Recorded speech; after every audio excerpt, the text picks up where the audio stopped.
Now, Manchester is getting it, so is Crewe and Wigan, but plans for the HS2 high-speed rail line connecting London to the north don't include Liverpool. Well, today a campaign was launched to change that. Yes, businesses say if they don't get the link, it could cost the Merseyside economy billions of pounds. Well, in a moment, we'll be putting that point to an HS2 spokesman. First, this report from our Merseyside reporter, Andy Gill. It's the £46 billion project which the government says will energise the economy, but it's not due to come to Liverpool. Instead, trains will travel at high speed as far as Lichfield or Crewe and then slow down for the rest of the journey here. Businesses don't want Liverpool's economy stuck in the sidings. Liverpool and its wider economic area could lose £2 billion over a 20-year period. The boss of a furnishing company in Knowsley says HS2 would help him. A lot of the buyers from the chain stores which the company provides, they're based in London or based in the Midlands, and they could come up more quickly, so it would be better for them because they'd be more efficient. Now it takes 2 hours 4 minutes to get from London to Liverpool. Under the current HS2 plan, that would reduce to 1 hour and 43 minutes, 17% better. But Manchester will see a 43% improvement in its London journey time. It'll come down from 2 hours to just 1 hour 8 minutes. Bringing HS2 into Liverpool would bring the journey time from London down to just 72 minutes. The extension would cost up to £1.9 billion, but campaigners claim it would boost the Merseyside economy by £8 billion over 20 years.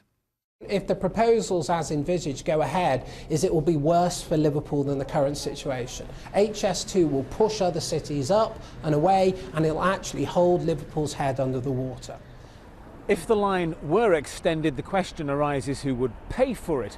Would it be central government, or would local businesses themselves be expected to contribute in some way? Andy Gill, BBC North West Tonight, Liverpool. Well, joining us now is Stephen McFarlane, who is from HS2. Thank you very much for joining us this evening. As we heard in Andy Gill's report there, £1.9 billion to add that extra 20 miles to take it to Liverpool. It's a huge amount of money, but in the grand scale of things, it isn't really, is it? Why not extend the line to Liverpool?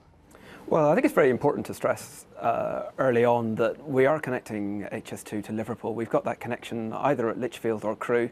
That means you will be seeing high-speed trains coming into Liverpool Lime Street from London. So we've tried to design a scheme that fits in with the entire rail network and provides the best services right across the northwest of England. But it isn't the high-speed rail link that is going to be going to Manchester.